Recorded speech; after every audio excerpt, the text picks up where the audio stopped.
Buenos días a todos. Quiero decir que tengo que felicitar a Mauricio. Como siempre, me sorprende. Estoy contento de que me haya quitado tiempo, entre otras cosas porque él transmite vida en los sistemas indirectos, yo no. Lamentablemente mi especialidad es en el interior del circuito frigorífico más que en el exterior en sí, y entonces de alguna manera creo que es mejor que él de alguna manera haya utilizado todo el tiempo que haya querido, mientras yo aprendo cómo se le pasa aquí al pues esto, Javier.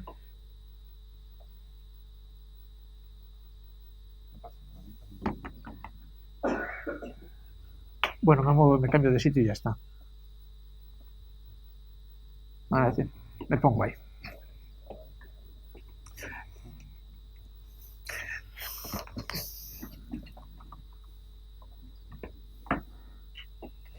De alguna manera aquí tenemos pues, una forma distinta de visualizar en los sistemas, lo que serían en sí los sistemas indirectos.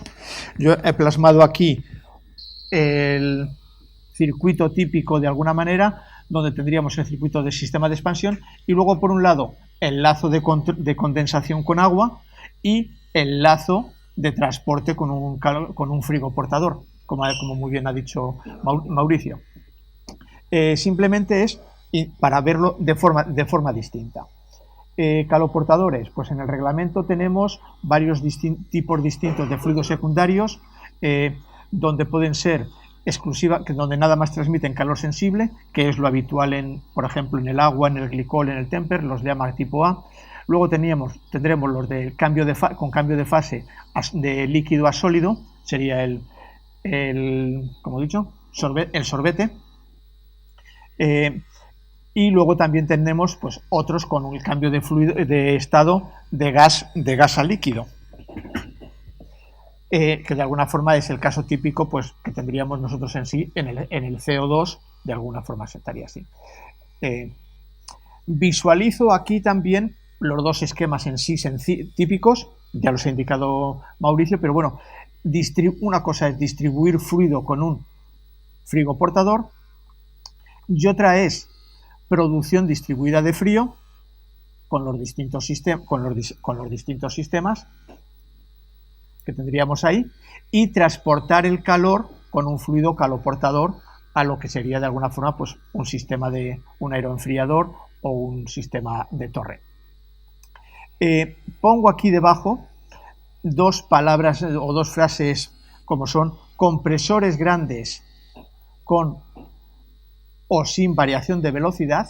Los sistemas grandes de alguna manera permiten compresores grandes muy eficientes, pero en los sistemas donde tenemos la producción de frío distribuida pueden ponerse compresores pequeñas con variación de velocidad. En este caso, cuando el compresor pequeño no tiene variación de velocidad, tiene más restricciones de cara al ahorro de energía. El compresor grande puede hacerse más eficiente con más facilidad que el compresor pequeño, pero esto es una cuestión simplemente también de desarrollo tecnológico. Con el tiempo probablemente lleguemos a tener, en el momento que las neveras de nuestras casas todas tengan variador de velocidad, pues tendremos también para todo lo que es la producción distribuida de frío compresores con las mismas prestaciones. Entonces, de alguna manera, era visualizar esto. Indicar también, como ha dicho también antes Mauricio, pues los sistemas de condensación indirectos abiertos, que yo, por ejemplo, debido a mi experiencia, como los he trabajado menos, pues tiendo a olvidarlos, pero viene muy bien los recordatorios de que sí que existen y de que estarían ahí los sistemas, el hidrocooling o el spray. Esto simplemente es la foto para que se vean bonitas, y esto es lo mismo. De alguna manera sería visualizar también lo mismo. Esto ya lo ha contado. Propiedades físicas vendrán de los fluidos. Como van a venir gente hablándonos de todos ellos, seguro que esta diapositiva sale en más de alguna presentación, donde aparecen distintos fluidos con distintas propiedades físicas. De las ventajas, pues aplicaciones, ya las ha contado. Diríamos, nos lo podemos encontrar en todo tipo de aplicaciones, en salas, pues encontraremos unos fluidos. En cámaras de frescos utilizaremos otros fluidos secundarios, bueno, los mismos fluidos secundarios. En cámaras de congelado tendremos que ir a los que permiten las temperaturas, pues los temper, el agua glicolada, etcétera. De enfriadores de aire nos comentará Javier más detalles, entonces de alguna manera yo voy a pasar rapidito para de alguna forma pues estaría ahí.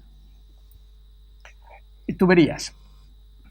Me ha tocado la parte árida, tengo que hablar de tuberías, no es lo que más me guste, pero bueno, de vez en cuando uno tiene que comulgar con...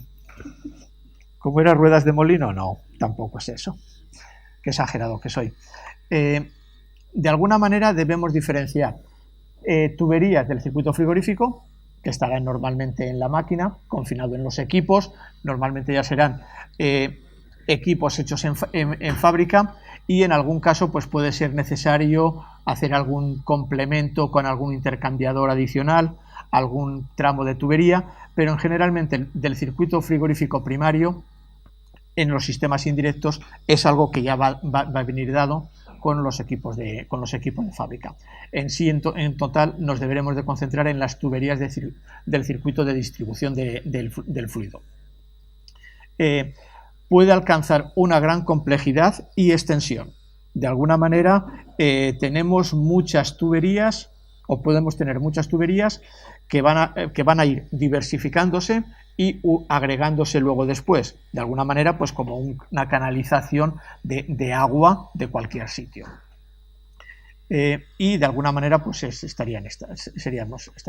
En primer lugar, podríamos tener tuberías metálicas, son resistentes, impermeables a los gases y a los oxígenos, no son inflamables, estamos habituados a trabajar con ellas. Tienen algún inconveniente frente a las tuberías de materiales plásticos, como es, pues, conducen la electricidad y conducen también el calor. Conducir la electricidad significa que van a actuar como pilas provocando corrosión galvánica. Eso pues, es un problema porque los fluidos que se van a ir transportando por el interior de las tuberías van a ser conductores. La buena conductividad térmica, que es una buena ventaja en unos momentos, aquí es un inconveniente porque significan pérdidas de calor hacia el exterior. Entonces, de alguna manera, los plásticos son más aislantes. La corrosión en algunos metales son especialmente corroídos por ciertos fluidos secundarios. Sobre propiedades de las tuberías, pues aquí tendríamos un listado de acero al carbono, acero galvanizado, cobre, latón. De alguna forma pues estaría ahí. Como la información se os va a dar después de una vez terminado todo el acto, pues de alguna manera no entro en el detalle para ver las propiedades. El acero al carbono es económica, vida útil, pero tiene una alta tendencia a la corrosión. El tipo de uniones puede hacerse por soldadura o bien roscado. De alguna manera es una tubería que se puede utilizar, pero tiene el problema de la corrosión. El acero galvanizado, decimos, cuando hablamos de corrosión, una forma de proteger el acero siempre ha sido la galvanización.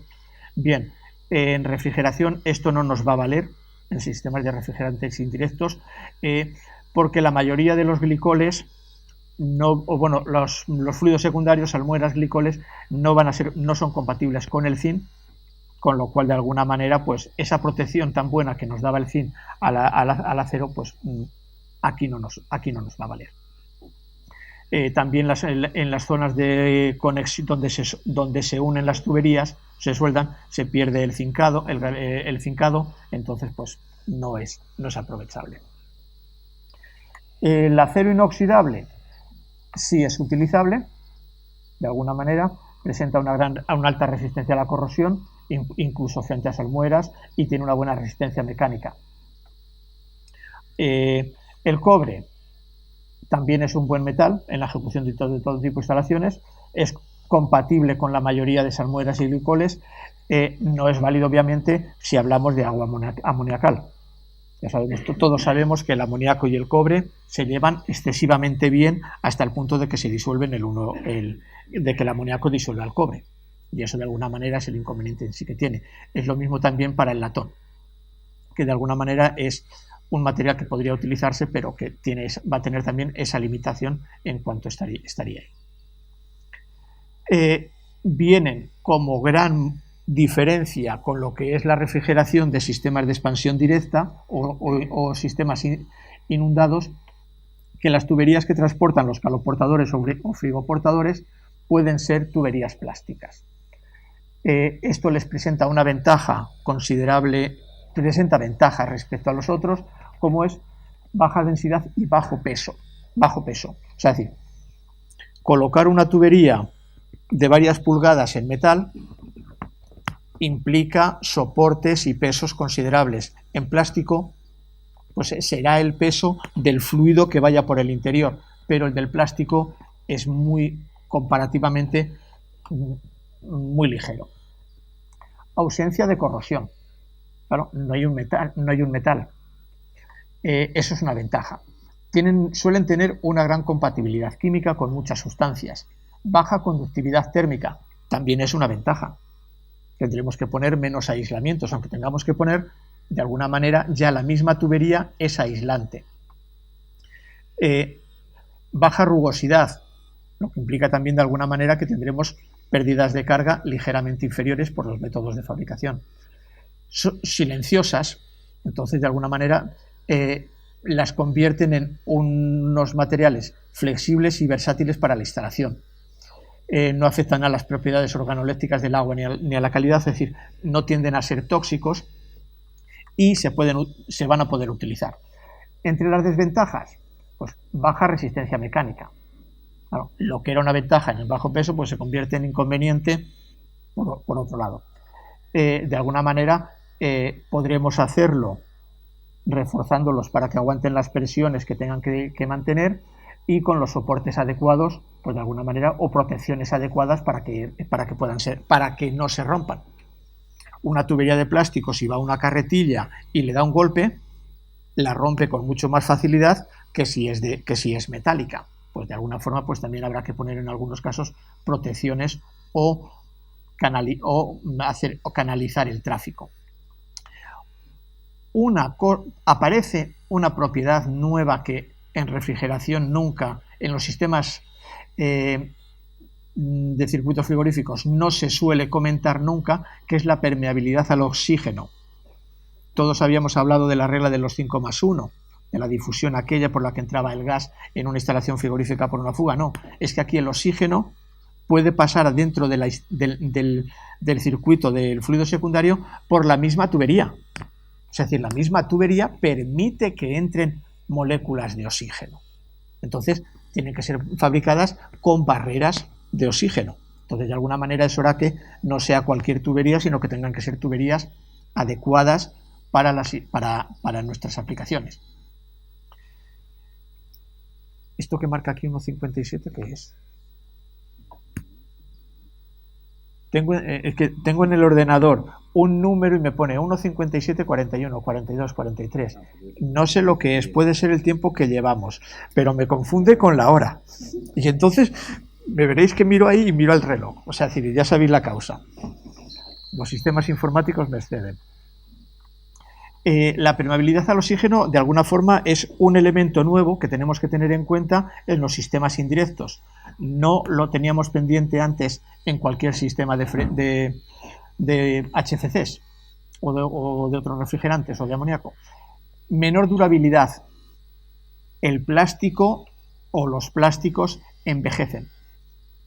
A diferencia de los metales, bueno, todos los metales también se oxidan, pero el envejecimiento de los plásticos también va a ser mayor. Es decir, eso de tener una instalación y que las tuberías nos duren 200 años como podríamos tener en una de acero, pues no va a ser. Hombre, las instalaciones no duran tanto, pero está bien. Los plásticos son polímeros derivados, hidrocarburos derivados del petróleo, con distintas estructuras. Normalmente hablamos de termoplásticos, es decir, que son deformables en función de la temperatura, como el propileno, polietileno, policloruro de vinilo, y los plásticos termoestables como el polietileno reticulado. desde que estudié plásticos, la asignatura de polímeros en la carrera, no había vuelto a leer tantos plásticos juntos. Pero bueno, pero sepamos que están ahí y que de alguna forma estarían ahí. Podremos ver, por ejemplo, son deformables a ciertas temperaturas y funden a temperaturas relativamente bajas. Esto de alguna manera, lo que nos está diciendo es que cuando se puedan unir las tuberías por soldadura, no las tendremos que calentar tanto como calentábamos las de metal. Entonces, de alguna manera, tendremos que tener unas herramientas distintas para poder empalmarlas. Otras veces tendrán que ser con conexiones roscadas o de presión. Entonces, de alguna manera, dependiendo del plástico en sí que tengamos, pues tendremos que utilizar unas herramientas u otras. Pero de alguna manera a mí lo que me choca o lo que me recuerda cuando estudiaba los polímeros, pues es que, por ejemplo, dicen que hay multicapas. Bueno, pues eso de multicapas es que cuando se produce la tubería, lleva varias tuberías de forma concéntrica, donde una tiene unas propiedades, la siguiente tiene otras, y estas multicapas puede ser la primera de compatibilidad con el polímero, con el material que fluye por el interior. Otra puede ser un envolvente en algunos casos de lana de vidrio no, fibra de vidrio, de alguna manera, que le da más resistencia. Otra puede ser otra capa distinta para evitar la difusión o la entrada de aire, de oxígeno, y esto son tecnologías especiales que hace que, aunque aparentemente es plástico, tengan su coste. O sea, es decir, que de alguna manera no es simplemente porque sí. O sea, es decir, no son todos los plásticos iguales. Entonces, de alguna manera, eso lo debemos ser conscientes. Polietileno, semicristalino, insoluble en disolventes convencionales, y eso hace que no sea válido con uniones químicas o adhesivas. Bueno, otros lo serán. Las uniones son mecánicas o mediante soldadura por termofusión. Polietileno de baja densidad, pared gruesa, uniones mecánicas, accesorios roscados o soldadura también. El polietileno de alta densidad, lo mismo, pero soldadura por electrofusión. No sé exactamente en qué consiste, pero es una tecnología distinta a la soldadura a testa. También existen tubos preaislados, de alguna manera ya fabricados, donde de alguna manera el aislamiento pues sería una capa más de la multicapa, aunque sea completamente externa en sí, para de alguna manera, dice, bueno, pues para facilitarnos el montaje. Por ejemplo, el sistema cold fit de tuberías preaislada con accesorios para que puedan unirse por electrosoldadura. También hay algún tubo preaislado con tubería flexible. O sea que de alguna manera podemos encontrar en el mercado muchos componentes relacionados en sí para solucionar para todos estos problemas con el polietileno. El polietileno reticulado, también termostable, utilizado hasta temperaturas hasta 120 grados. Los límites de temperatura son distintos de unos a otros. Al no ser fundible, porque es reticulado, romperían las estructuras. Los sistemas deben de ser mecánicos, piezas de preensamblado, anillos como el cutting ring, cortantes, prensados, o bien mediante anillos de compresión, o sea, de alguna manera sistemas de empalme mecánicos. En circuitos cerrados, las tuberías deben contar con barrera de oxígeno. O sea que de alguna manera hay que pedirlo especial con barrera de oxígeno. Polipropileno presenta alta compatibilidad química y resistencia a las incrustaciones. Tiene un inconveniente, baja resistencia al impacto a bajas temperaturas. Esto también de alguna manera en muy baja temperatura en los metales también pasaba. Recordar, por ejemplo, que cuando estábamos por debajo de -50, el acero al carbono no lo podíamos utilizar, teníamos que utilizar aceros especiales. Entonces, pues aquí vuelve en los plásticos a otros niveles de temperatura, sigue pasando lo mismo. El polipropileno, en consecuencia de esto, está limitado a fluidos fríos hasta -10 grados. O sea, es decir, no nos vale para congelación. Vale, esto ya está. Es compatible con salmueras, nada, fuera. Polibutileno, otro termoplástico, flexible, maleable, es bastante impermeable al oxígeno y aquí, por ejemplo, se hace un comentario, dice, es al igual que otros plásticos, es una sustancia no polar, no está sometida ni a penetración ni a disolución, y esto impide que los tubos puedan ser unidos por adhesivos. Bueno, pues de alguna manera, cuando he visto lo de no polar, me ha retrotraído a cuando estudiaba los polímeros y a las características. También lo de no polar y polar en los circuitos convencionales de refrigeración los hemos utilizado mucho el concepto en los filtros deshidratadores. Cuando decíamos que el refrigerante con el agua se metía por la parte del filtro y era absorbido porque tenía distinta polaridad. Que bueno, pues estos conceptos vuelven a salir y aquí explican que debido a esa propiedad no se pueden utilizar adhesivos. Quiere decir que habrá que poner sistemas de prensa o soldaduras por termofusión cuando se pueda. El PVC es un polímero muy utilizado, de gran resistencia en función de los aditivos. Hay distintos tipos de PVC, aquí remarcamos el U y el C. El U tiene una mayor rigidez y dureza y está limitado a unas temperaturas de trabajo máximo de 60 grados. Esto, ojo, cuando hablemos de los desescarches por fluidos calientes o con resistencias, porque si pasamos los 60 pues podríamos tener problema. El PVC clorado es similar al anterior, pero ofrece una mayor resistencia a la temperatura, con lo cual a la hora de seleccionarlo pues debemos de tener en cuenta las condiciones reales de nuestra demanda práctica. Las uniones por soldadura con aporte de material o soldadura química se podría hacer en los dos casos. Otro plástico, el acrilobutadieno estireno, tiene una gran dureza y rigidez, también por soldadura química o uniones mecánicas, y de alguna forma pues estaría ahí. Tubos multicapa, de nuevo, polímero, aluminio, ¿veis? Una capa de aluminio, polímero, o sea, es decir, PEX, AL, PEX. Este tipo de tuberías, formado por capas de distintos materiales, ofrecen una mayor resistencia y estabilidad mecánica. La dificultad de hacer estos multicapas muchas veces es decir, hombre, pues yo agrego esto y lo otro. Sí, pero debemos recordar también que cuando nosotros metíamos, por ejemplo, un anillo de cobre en una base de acero, dice, claro, las dilataciones son distintas. Y muchas veces esto se utiliza, pues por ejemplo, yo tengo una estructura, una tubería, la dilato, ensancha, meto un tubo en el interior, frío, y ahora enfrío el tubo exterior. Entonces queda compactado.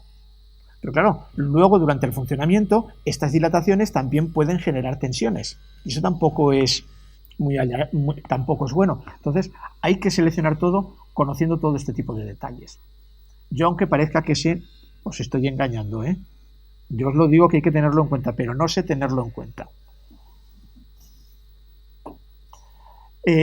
Presión hidráulica admisible en las tuberías.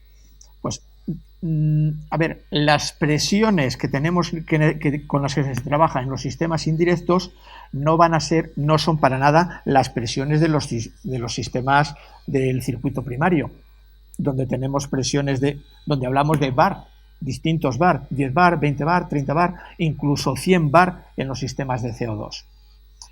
Aquí, como mucho, vamos a hablar de presiones de 10 bar, máximo. O sea, es decir, 2 bar, 3 bar, 4 bar. Entonces, de alguna manera, pues estaría ahí. La tensión máxima de trabajo en los plásticos se reduce al aumentar la temperatura. Eso es un inconveniente y esto de alguna manera, por eso de alguna manera hay que tener cuidado en los sistemas de desescarche. O sea, hay que poner el plástico adecuado. Vale, bueno.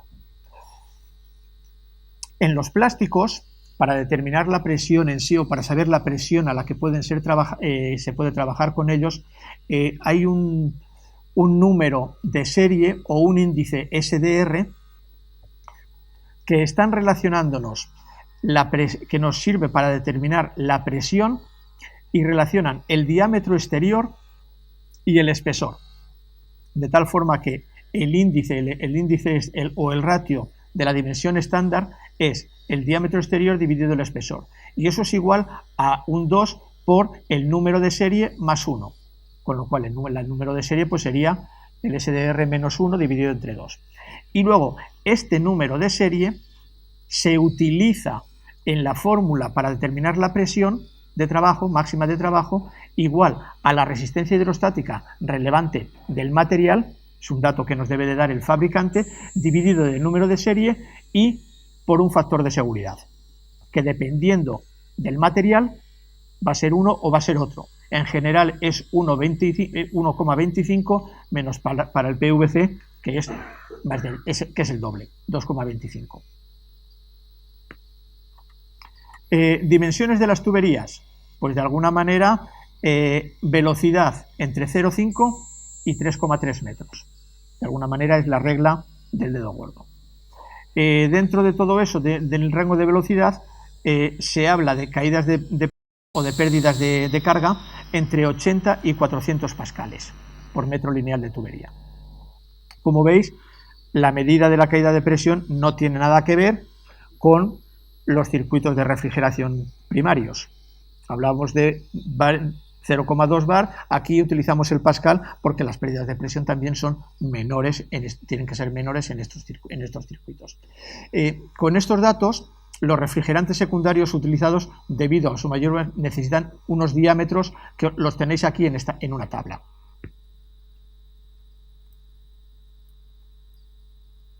Donde relaciona la potencia frigorífica máxima transportada por tubería dependiendo del fluido a transportar y del diámetro. Es una tabla esto. No hagáis foto, esto se os suministrará. ¿De acuerdo? Porque al igual que como dice Mauricio, dice, sí, vale, el perfil que tenemos es excelente, pero solamente cuando sea necesario. ¿Okay?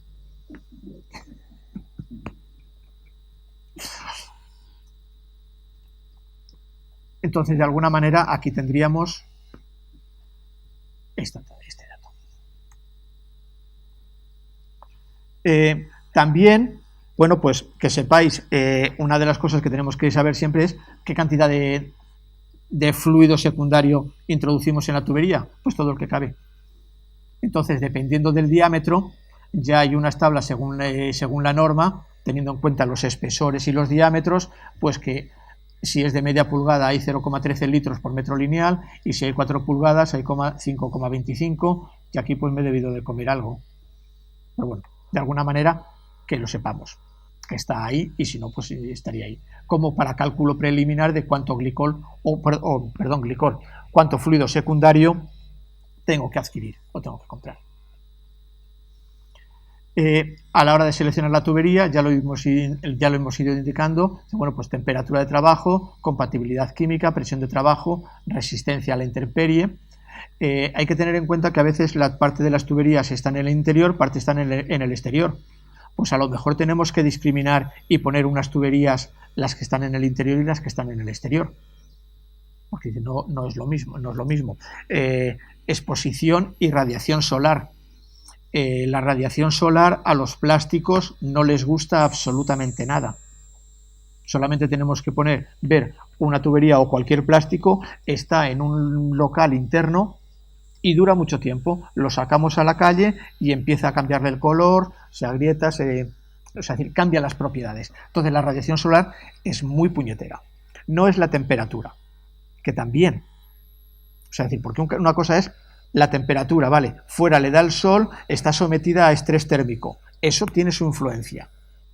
Pero también es la misma radiación. Es decir, recordar, por ejemplo, cuando se lavaba la ropa antes en los lavaderos, se tendía la ropa en el suelo para que ciertas manchas desapareciesen. Pues lo que hacían esa ropa, lo que ocurría es que la radiación ultravioleta del sol les destruía las moléculas orgánicas que había entre la ropa, que le daban cierto color amarillento, y se ponía la ropa mejor. Bueno, pues eso a cualquier plástico, de una forma o de otra, le puede estar también afectando, porque tenemos moléculas orgánicas. Aislamiento de las tuberías. El objetivo siempre es el mismo, reducir las pérdidas térmicas y evitar la condensación de superficiales, procurando que la temperatura superficial sea inferior. Bueno, pues de alguna manera aquí recordaros que hay unas fórmulas para las pérdidas de calor, y de alguna manera otras fórmulas pues para la temperatura de condensación. De alguna manera decir cuál es la temperatura de rocío en función de la humedad relativa y de la temperatura. Bueno, pues esa será la temperatura que podemos llegar a tener el condensado, y calculando la temperatura que tendríamos por las pérdidas de calor, pues lo podríamos aquí. Tenéis las fórmulas y estaría ahí así. Importante también permitir la dilatación. Aquí tenemos una tubería en codo, un codo de una tubería, donde nos dice tenemos una longitud L. Bueno, pues teniendo en cuenta la dilatación térmica y el incremento de temperatura, pues se dilata esa tubería, porque el fluido la está calentando. Luego el codo que tenemos aquí en la parte gris, se deforma y va a la parte discontinua. Ese incremento de longitud tiene un valor. Lógicamente los soportes 2 son móviles, pero si el 3 es fijo y este otro donde está aquí el 1 también es fijo, pues esta longitud hay que saberlo, y en función de eso la longitud de este brazo tiene otro valor dado por esta fórmula. La longitud del brazo donde está el apoyo fijo tiene que ser 20 por la raíz del diámetro por la dilatación. Entonces, esto hay que tenerlo en cuenta a la hora porque si no, lo rompemos. Si aquí ponemos algún elemento de sol roscado y no le permitimos dilatación, pues romperá la rosca. Una rosca que está bien sujeta, por el efecto de la dilatación se puede dañar. ¿De acuerdo? Si no estoy de acuerdo, decirlo, que ya sabéis que yo os estoy intentando engañar permanentemente. Aquí el doble efecto de dos L's formando una lira, donde de alguna manera, esto también es típico, se hacía en las instalaciones de refrigeración en muchos casos, y aquí de alguna forma en el circuito de refrigeración el problema es que por las tuberías muchas veces iban fluidos bifásicos, vapor y líquido, líquido-vapor, a veces líquido, a veces vapor. Aquí solamente vamos a tener uno, ¿vale? De acuerdo, puede ir aire, pero no va a ir, y si va aire formando burbujas gordas, tenemos un problema. Hay que eliminarlo y hay que purgarlo, y vamos a ir hacia adelante para eso. Pero esto sería de alguna manera. Aquí esto se puede poner hacia abajo o horizontal, lo mejor horizontal. Nunca hacia arriba. Eso no. Horizontal. A mí me gusta más horizontal porque de alguna manera cuando bajan y suben, pues hay arrastres y hay empujes más violentos que cuando vas hacia la derecha y cuando vas hacia la izquierda. O sea, que mantener la horizontalidad ahí me parece interesante. El soporte también, en los soportes, cuando tenemos el soporte rígido, fijo, hay que saber que ese soporte va a estar sometido a una tensión de la dilatación en sí. Bueno, pues aquí tendríamos la fórmula para calcular la fuerza o la resistencia que tiene que tener ese soporte. Cavitación. Viene pronto, pero es que es un elemento muy puñetero. La cavitación es el colapso de vapor. Colapso de vapor en una tubería que lleva solamente un líquido. Sí, porque es que no lleva solamente un líquido. Ese líquido va por la tubería. Pero ¿quién me garantiza a mí que es líquido siempre? Si yo tengo agua y tengo una bomba y la bomba está cogiendo el agua y le está dando vueltas, si la mano va muy rápida, puede ocurrir que tire tan rápido del agua que genere aquí una depresión. Y esa depresión va a ser ocupada por el líquido que viene después. Pero si el líquido que viene después va despacio, pues lo que va a hacer es la última gota de agua que hay anteriormente se evapora, porque le hemos disminuido la presión. Recordar, cuando disminuíamos la presión en una bombona, el vapor se evaporaba, el refrigerante se evaporaba, pues el agua también. Y luego, cuando llega el líquido de detrás, ese vapor, ¡pumba!, colapsa. Eso de alguna manera es lo que tenemos aquí, en sí, este colapso. Ese colapso de vapor genera unas ondas muy puñeteras, produce erosión, daños, transmite cosas, es muy mala, muy mala, muy mala. También en el circuito de refrigeración, pero en los sistemas indirectos, a falta de otros problemas, este se manifiesta como problema. Entonces hay que tenerlo siempre muy en cuenta. Provoca ruido, vibraciones, picados en los álabes, daños que pueden obligar, problemas que generan esto. Y esto se manifiesta en que cuando nosotros hablamos de la bomba, en la bomba vamos a ver ahora dentro de nada que tiene una curva que nos relaciona el caudal que puede transportar y la presión o el incremento de presión que le va a dar a ese fluido, medido en columna de agua. Entonces, según tenga una bomba más caudal o menos caudal, lo puede elevar a una altura mayor o menor, que será la curva característica. Bueno, pues esa misma bomba, cuando está dando las vueltas, o sea, es decir, por un lado es la presión a la que es capaz de impulsar, y luego por otro lado es la presión que se genera en el álabe cuando va hacia adelante, por detrás. O sea, es decir, de alguna forma, la que va por delante es la altura manométrica y la que va por detrás es la depresión que genera, que llaman, del inglés, le llamamos el NPSH, del Net Pressure Suction Pump, o no sé qué. Entonces, son dos curvas características de cada bomba, que nos relacionan las dos cosas. Por un lado, el incremento de presión y por otro, la depresión que genera en lo de detrás. Y esto es importante para evitar esto. Y de alguna forma pasamos a los vasos de expansión, que es un depósito que tiene que haber en el circuito cerrado para que absorba el incremento de volumen del fluido refrigerante, del fluido caloportador o frigoportador a mínima temperatura y a máxima temperatura. Entonces, de alguna manera, tenemos que tenerlo a mínima temperatura, tendrá un volumen, a máxima temperatura tendrá otro. Pues este recipiente tiene que ser capaz de absorber esa diferencia de volumen. Aquí lo veis, aquí se ve mejor. Vemos aquí un depósito que tiene un nivel, está en estado parado, cuando está en funcionamiento en función de la temperatura, si la temperatura está a 20 grados, ocupa un nivel. Si está a 7 grados, está a menor nivel, si está a 4 tiene menos, y si está a 80 tiene más.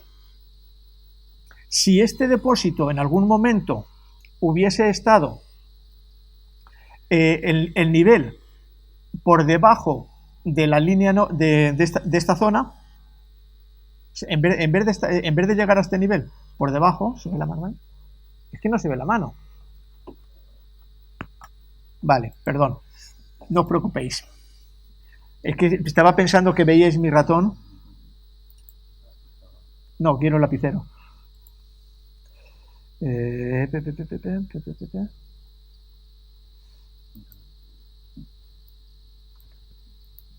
No. Ahora.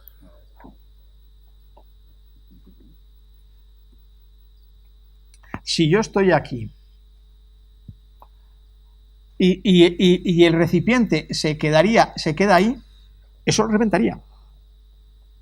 Eso habría reventado ya. Entonces, de alguna manera, ¿No se ve? Vale, voy a coger otro color.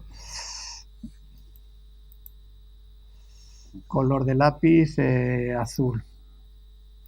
Si el depósito se quedase cortado en esa raya, eso habría reventado. Entonces es importante que de alguna manera se incluya un vaso de expansión para que absorba esas diferencias. Y voy a ir terminando.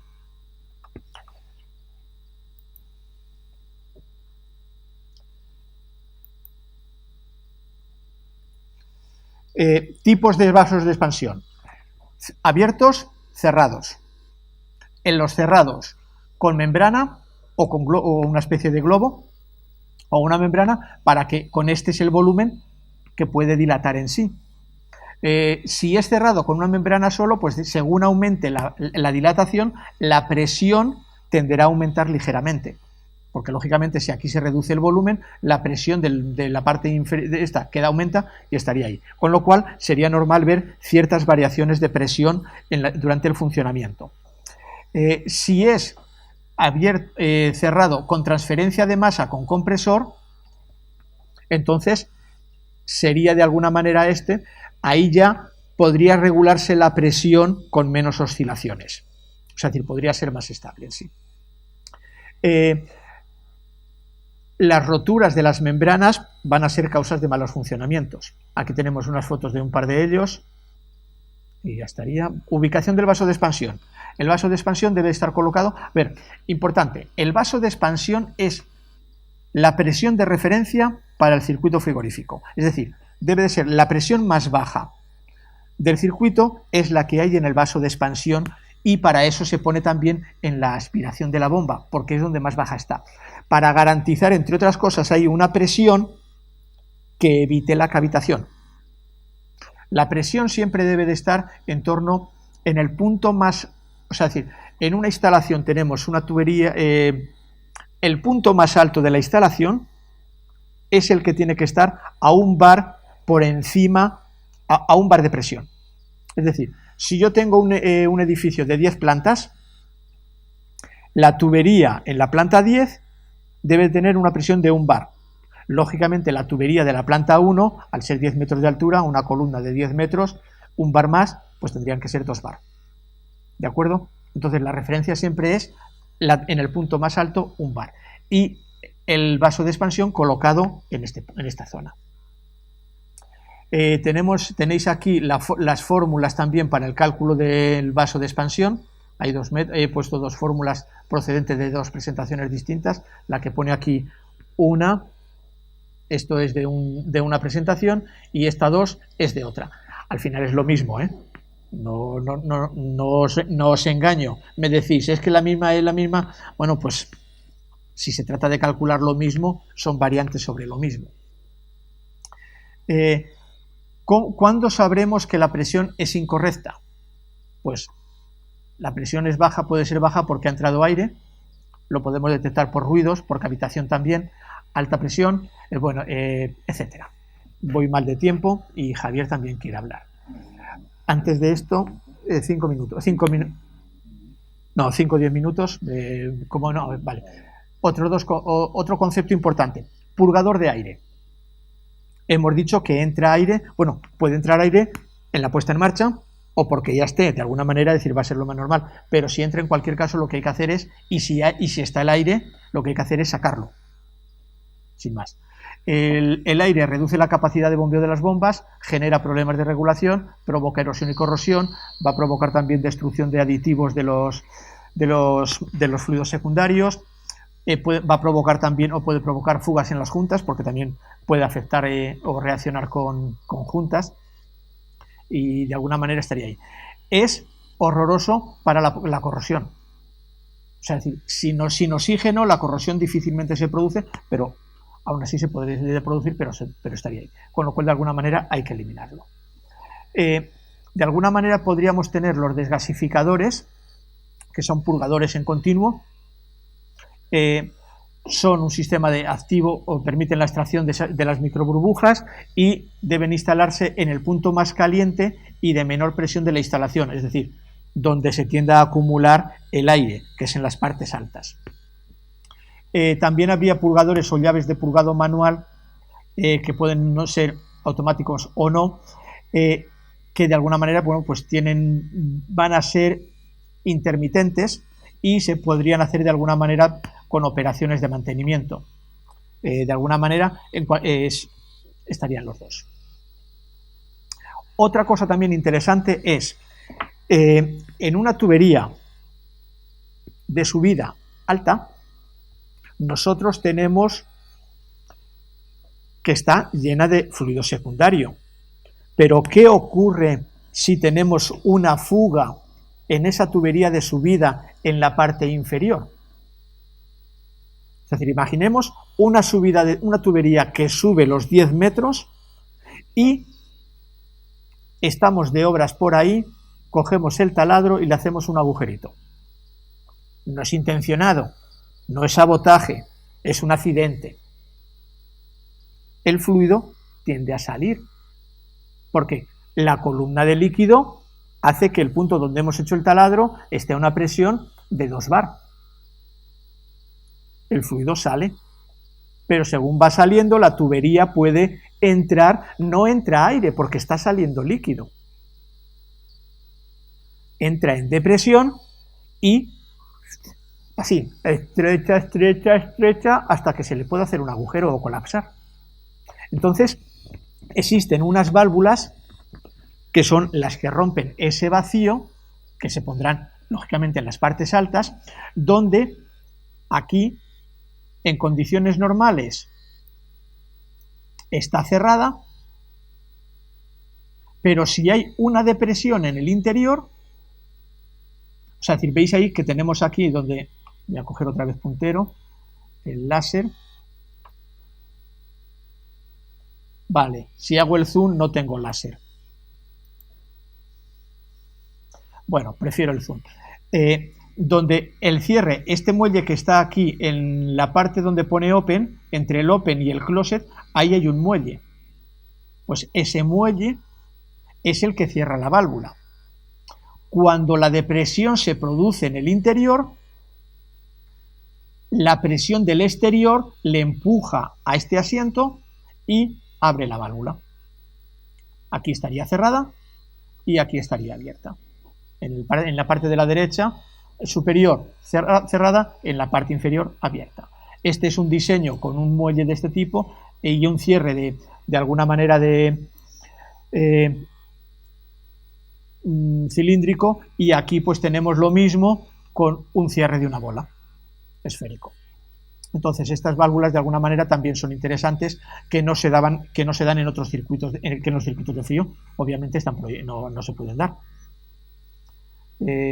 Y aquí un comentario en el depósito de inercia que os hablará Javier, de cómo incrementar la inercia en este depósito. De alguna manera, el incrementar inercia es un volumen de fluido que está ahí para tener una serie de ventajas. Para evitar que los compresores paren y que reaccionen bien. Bueno, pues si metemos un PCM, aunque sea muy caro, el problema es que es tan caro que es prohibitivo, pero si metiésemos ahí un PCM, podríamos aumentar la inercia del circuito. Y esto es un pérdida de presión. Un circuito cerrado tiene una caída de presión. En el circuito cerrado tenemos que la bomba incrementa la presión, todo lo demás la disminuye. Y eso nos va a hacer que tengamos una curva como la primera que estoy marcando ahora. Si ahora en un sitio determinado pongo un elemento adicional que genera más presión, tengo una curva distinta. Y según voy aumentando la caída de presión, puedo tener curvas distintas. Esto va a venir muy bien porque esta es la curva característica de la instalación, que la tendremos que poner junta con la curva característica de la válvula. Entonces, una cosa es las presiones en la instalación y otra es la curva característica, que es la relación que me relaciona caída de presión con caudales. La caída de presión es la leche. Podemos tener un circuito, como ha indicado antes Mauricio, o otro más complejo, donde tenemos otra serie de cosas o más servicios. Bueno, pues cuando en el servicio que tenemos aquí en la parte inferior izquierda van parando unos servicios u otros, los caudales se modifican en todos los demás, con lo cual pasa a funcionar de forma distinta. Como la caída de presión se ha modificado, lo que bombea la bomba va a ser también distinto. Total, un lío. Algunos dicen, bueno, pues tenemos los sistemas invertidos que lo que hacen es que todos los circuitos tengan el mismo recorrido, sí, pero cuando uno para, ya hemos modificado otra vez las condiciones. Entonces, de alguna manera, pues esto se requiere algo más, un equilibrado hidráulico. Aquí vendrá gente, un compañero mío que trabaja en la empresa donde yo estaba antes, que os contará cosas, maravillas de este tipo. Y otro compañero que se ha venido de Alemania, donde os contará cosas también distintas, complementarias. O sea, es decir, descubriréis que, como muy bien ha dicho Mauricio, esto no es fontanería, ¿eh? O sea, seguro. Bombas.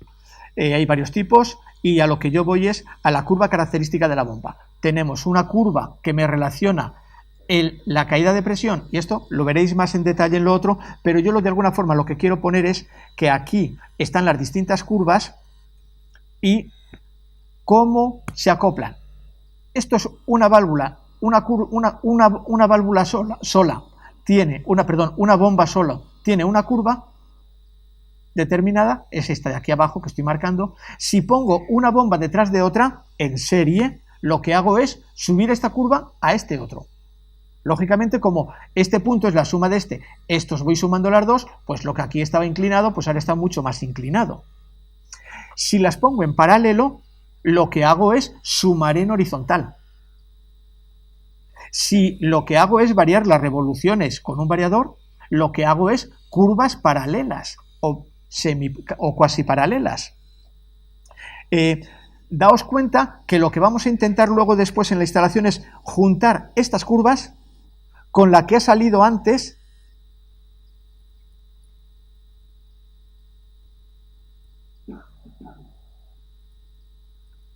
con estas. Y yo lo que voy a intentar es buscar un cruce.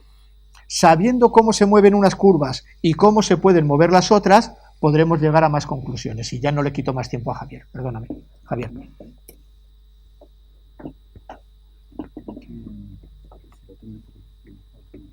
Sí.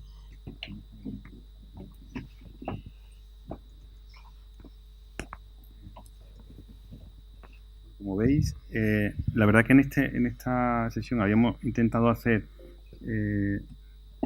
un repaso, digamos, de las prácticas de buenas prácticas de diseño y de cálculo de instalaciones. Ciertamente no hay una regla de oro ni hay un manual único, ¿no?, de cómo hacerlo, sino es un compendio de buenas prácticas, ¿no? Y es lo que hemos intentado. A mí me gustaría hacer simplemente pues avanzar en unos aspectos más prácticos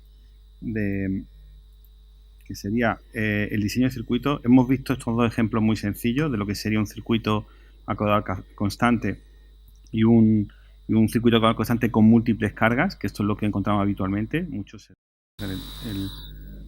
puntero, ¿vale? Muchos servicios que pueden ir equipados bien con válvulas de 3 vías o de 2 vías. Aquí, al tener caudal constante, las válvulas de 3 vías bypassean el caudal cuando están cerradas, pero las de 2 vías, evidentemente, pues cortan el paso de refrigerante, con lo cual hay que combinarlo con una válvula de presión diferencial al final del bucle, que de hecho en la instalación que tenemos aquí de ejemplo lo tenemos así hecho, que de alguna manera garantiza el caudal constante en la bomba.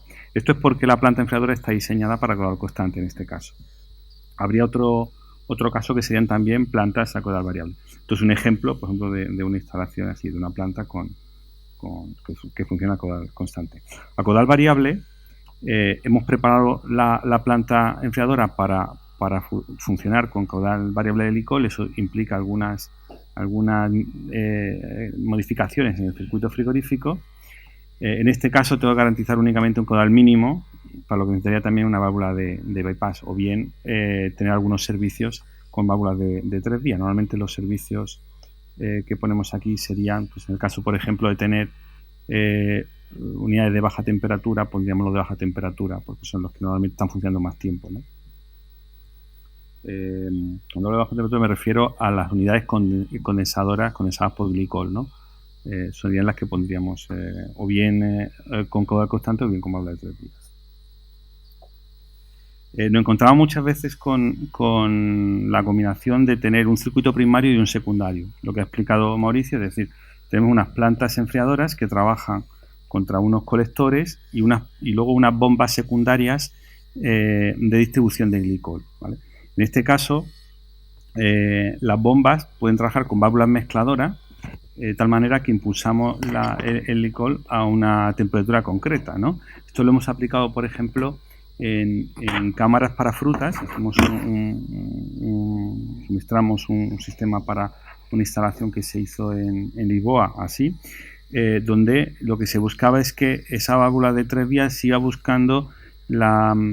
regulando la temperatura que suministrábamos a los enfriadores de la cámara para que el salto de temperatura entre el glicol y la cámara fuera el mínimo posible y de esa manera pues resecase el aire lo mínimo posible y bueno, mantuviese una alta humedad relativa en la cámara, que es lo que se buscaba en las frutas. Como cada fruta, como distintos tipos de fruta tenían distintas temperaturas óptimas de conservación, había que suministrar el glicol a distintas temperaturas, ¿no? Y hacíamos pues esto con válvulas de mezcla. Esto sería un caso. Aquí, bueno, pues evidentemente tenemos que cerrar este bucle porque el caudal que tenemos en el secundario no es igual que el primario, con lo cual hay que cerrar el bucle pues con este, o bien sin depósito o bien con un depósito que pondríamos aquí para dotar de inercia al circuito primario. Aquí es donde decía Mauricio que el caudal de este circuito primario de glicol tiene que ser superior al de los circuitos secundarios, puesto que los circuitos secundarios, las bombas o bien son de caudal variable o bien tienen la válvula de mezcla, van a demandar distinto caudal. Al final es lo que ocurre, ¿no? Es que tendremos más caudal en el circuito primario. Si no fuera así, tendríamos aquí un problema pues de un flujo invertido, ¿no? Otra solución sería, bueno, esto es un caso de dos plantas, por ejemplo, que efectivamente están acopladas en paralelo, que sería lo que hemos visto anteriormente. Como veis aquí, es importante que cada planta, en este caso, tiene su propia bomba. Podría hacerse con una bomba común para las dos plantas, pero de esta manera garantizamos mejor el equilibrado de los caudales en las plantas enfriadoras. Este es el caso de dos bombas, bueno, una bomba de reserva y trabajando contra las plantas, en este caso con el retorno invertido, como veis aquí, ¿vale? Esto funciona bien con dos plantas, con más de dos podemos tener ya problemas de equilibrado, ¿no? Y esto es otro ejemplo donde el depósito está colocado aquí como un depósito tampón, un depósito de mezcla, y el que separa el circuito primario de los circuitos secundarios. En este caso, incluso los caudales podrían estar desequilibrados. Podríamos tener menos caudal en el primario que en el secundario. Porque el depósito que tenemos aquí de mezcla, bueno, pues al final me va a mezclar en un sentido o en otro, ¿vale? Bueno, esos son algunos ejemplos. Realmente no hay una regla única. Hay, digamos que la ubicación de ciertos elementos como los filtros o el vaso de expansión, pues depende un poco pues ya del proyectista. A mí me gusta diseñarlo así, con las bombas en retorno de las plantas enfriadoras, el vaso de expansión cerca del depósito de acumulación, porque es lo que me permite reducir la presión en el depósito, y este sería el punto de presión constante. Por eso está en la aspiración de las bombas, ¿vale? Y garantiza de alguna manera que las bombas no entren en cavitación, ¿no? Y luego los filtros, pues antes de las válvulas mezcladoras. Esto no es una válvula mezcladora, es una válvula diversora realmente, ¿no? Más que de mezcla. El flujo lo separa, ¿no? Pues protegidas con su filtro, ¿no? Pues es importante, ¿no? Ahora, en cuanto a los enfriadores, y ya con esto en 5 minutos dejo y hemos recuperado el tiempo que era consumido Mauricio. Pues quería, los aeroenfriadores realmente, en las ponencias que vamos a ver luego, no hay ninguna que trate exclusivamente de aeroenfriadores, y por eso queremos dedicarle este espacio, ¿no?, de 5 o 10 minutos para explicar unas cuantas cosas, ¿no? Realmente las tipologías de aeroenfriadores que tenemos, que serían los servicios más comunes que podemos encontrar en cámaras frigoríficas o salas de obradores, ¿no?, salas de trabajo, pues son las mismas tipologías que solemos tener también en expansión directa, es decir, pues bien cúbico, de bajo perfil o de doble flujo. Ahí no hay gran diferencia, ¿vale? Esto es un ejemplo de una cámara frigorífica donde tenemos unos aeroenfriadores, y aquí veis las tuberías de glicol como acometen pues al aeroenfriador, ¿no?, con sus válvulas aisladas. Estos son tuberías preaisladas, ¿no?, como las que nos va a presentar pues luego nuestros compañeros de Georg Fischer. Esto es evidentemente pues diferente a lo que estamos acostumbrados con freón, ¿no? Aquí las dos tuberías son de la misma sección.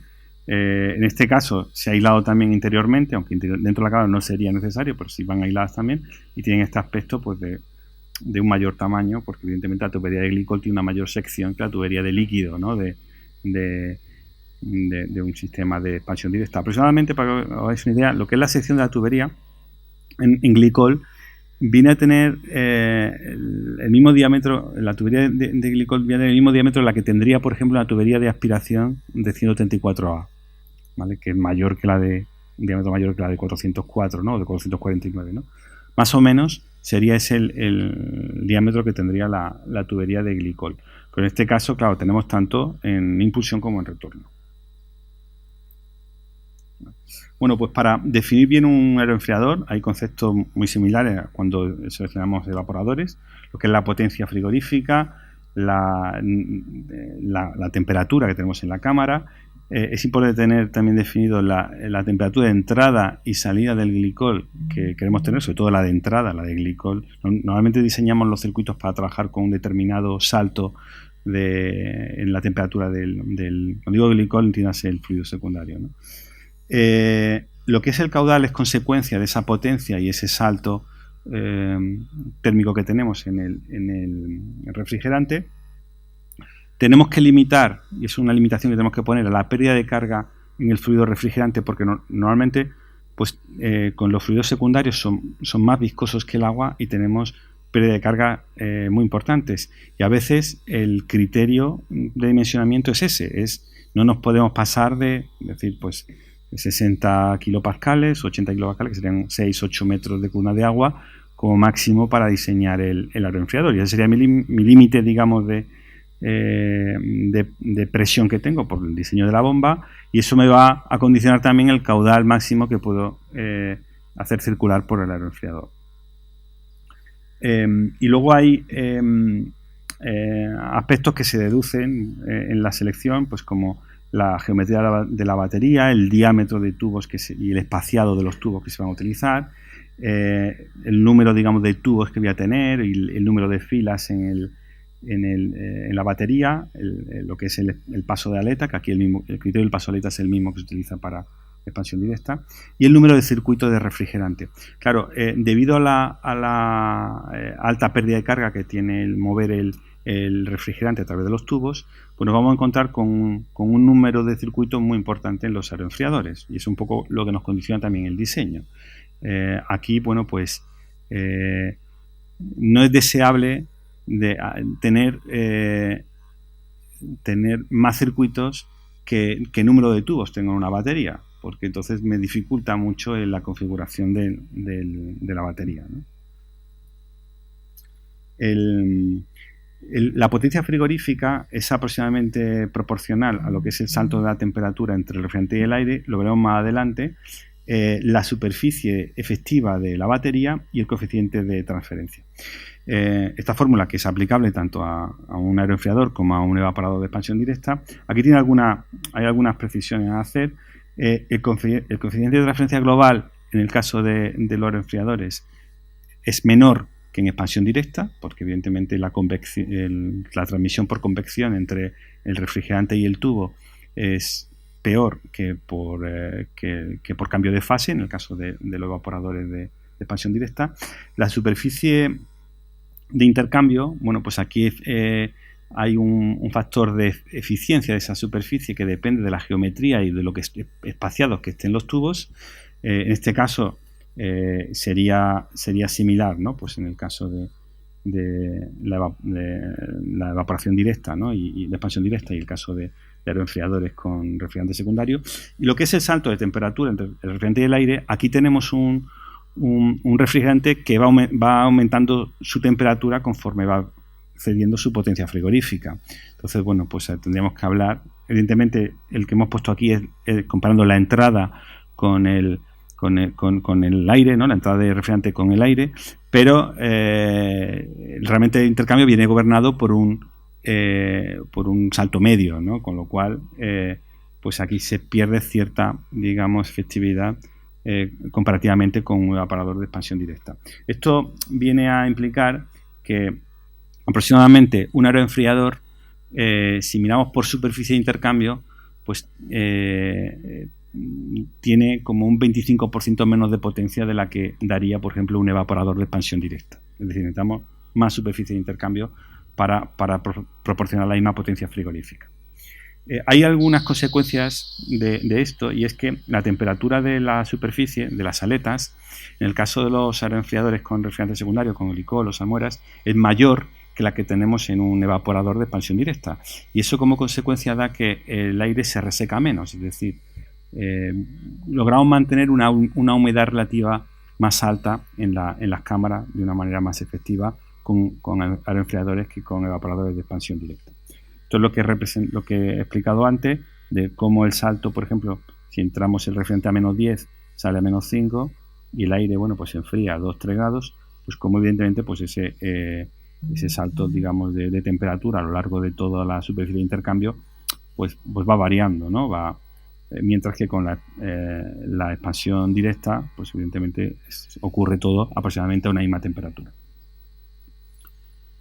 Esto es una comparativa de lo que he dicho, como un aeroenfriador del mismo tamaño y misma superficie comparado, por ejemplo, con un evaporador de expansión directa de glicol. Y la potencia frigorífica, pues podéis ver cómo pues es un 25% o más inferior, ¿no? En el caso del enfriador de aire, ¿vale?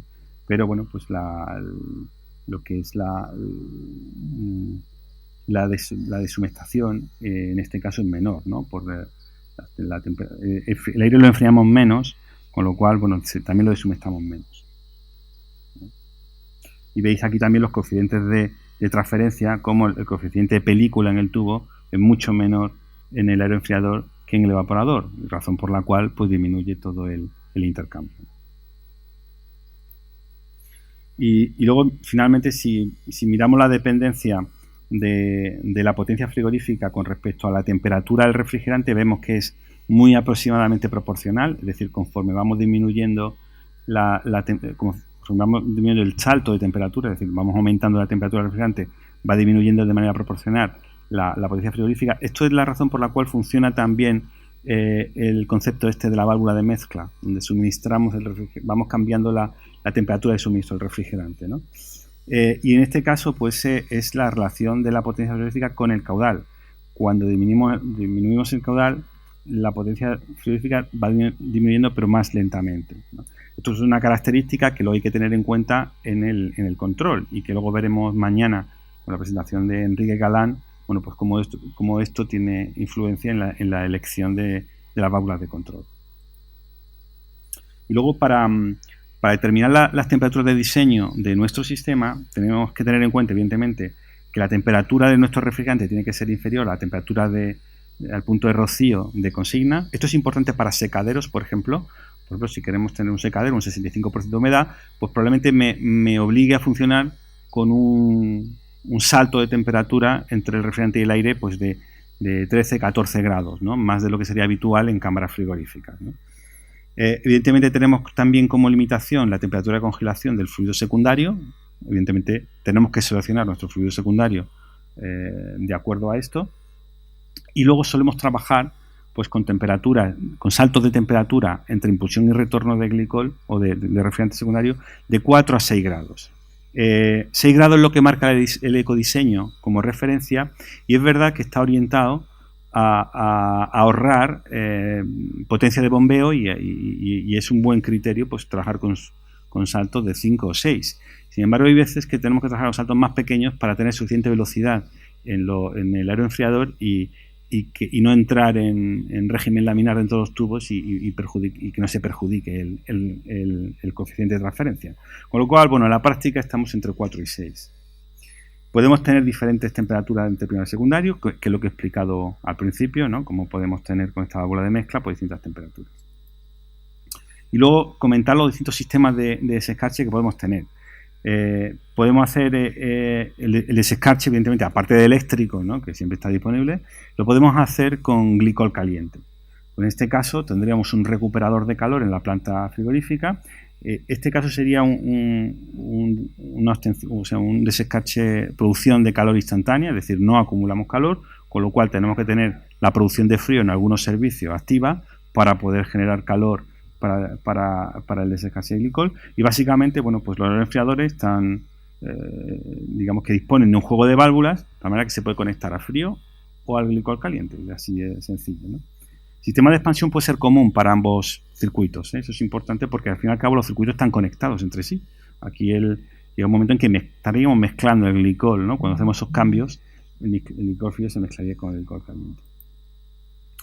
Podemos hacer también un circuito con acumulación. Esto nos permite parar, digamos, el frío y aprovechar ese calor acumulado para desescarchar los servicios. El glicol puede acumularse para el desescarche como a unos 60, 70 grados sin problemas, ¿no? Incluso algo más, ¿no? Mucho más no nos interesa porque no nos interesa tampoco meter glicol muy caliente dentro de los aeroenfriadores porque aumentaríamos la generación de vapor, ¿no? Durante el desescarche. O incluso un sistema así que se podría hacer y es parar todo el frío y aprovechar todo el circuito de distribución para desescarchar, ¿no? En este caso hay unos transitorios que penalizan la eficiencia porque tenemos todo el glicol del circuito que lo calentamos y lo enfriamos. No es que sea a veces lo más apropiado, pero es verdad que es más económico porque no duplicamos el circuito de distribución y en algunas ocasiones pues, puede tener sentido. Y luego existe un sistema muy sencillo de desescarche a 3 tubos, que es el que tenemos instalado aquí en la instalación de ejemplo que verán luego mañana en el taller. Y es porque solo hay muy pocos servicios que hacen desescarche. Entonces simplemente tenemos un tubo donde lleva el glicol caliente y retornamos por la línea del glicol frío. Es evidente que eso es una ineficiencia. Pero bueno, esto ocurre pues una parte del tiempo muy pequeña, pues debe ser una décima parte del tiempo de funcionamiento de la operación, y además no en todos los servicios, solamente en alguno Entonces, bueno, pues es una manera muy sencilla de hacer un desescarche, pero bueno, se lo recomendaría para cuando fuera solo muy puntual, ¿no? El dimensionamiento de tuberías, yo creo que ya lo ha comentado ya Félix. Y luego lo que es el depósito de inercia, hemos discutido mucho entre Mauricio y yo, dónde es mejor ponerlo, en impulsión, en retorno, en ambos sitios se puede poner y tiene ventajas y inconvenientes en uno u otro sitio. A mí me gusta más en retorno porque estabiliza mejor el control de la planta, ¿no? Pero bueno, podría también ponerse en impulsión para tener una temperatura de impulsión más estable.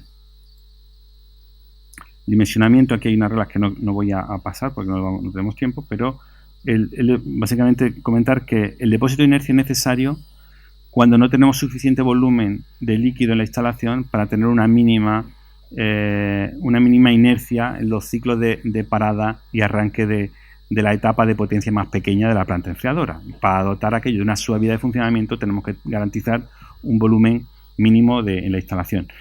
Si la instalación ya de por sí es grande, con sus colectores y demás, no sería necesario un depósito de inercia.